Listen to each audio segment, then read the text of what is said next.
I want to evaluate a little bit Ojabo pre-injury.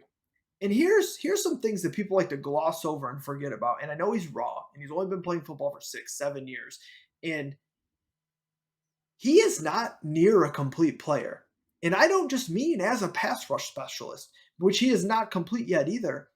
This guy that we top top 15 pick was the expectation coming in after the season he had.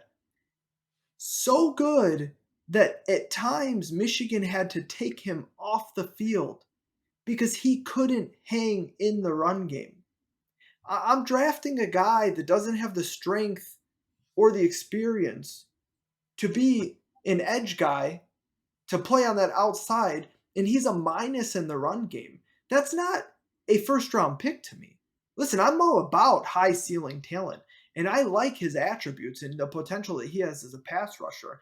But if in college I had to pull him off the field because he was a liability in the run game, Jalen Harrell got all kinds of time with splitting with David Ojabo because he could actually defend the run, a not nearly as talented player.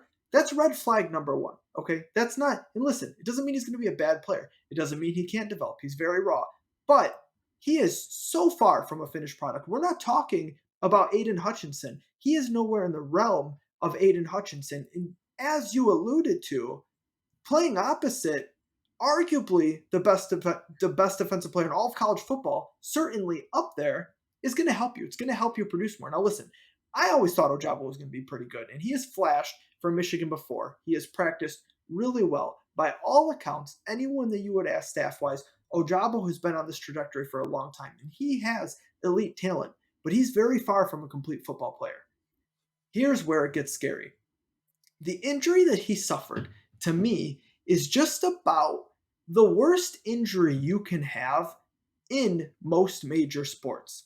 The problem with an Achilles is, yes, we have a quicker recovery time, as we saw with Cam Akers. The problem with an Achilles, and I have not seen an exception. I genuinely, and you, anyone that wants to suggest in the comments on this video, on this clip, exceptions, I will gladly go over them with you and explain to you why they are not exceptions.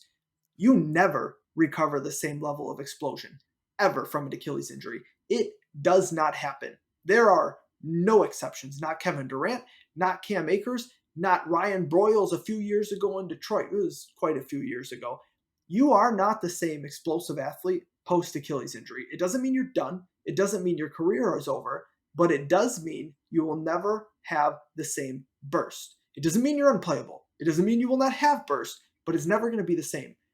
David Ojabo's entire game, his entire thing right now is predicated on his burst and agility to get to the pass rusher. That is what he was being drafted as a mid first round pick on. He will never have that again. And we don't know at what level it's going to be affected.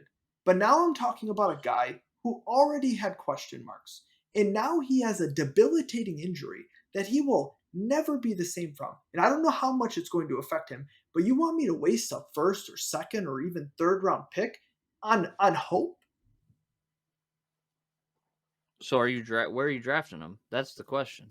Fourth round or later. I'm not using a day one or two pick on him.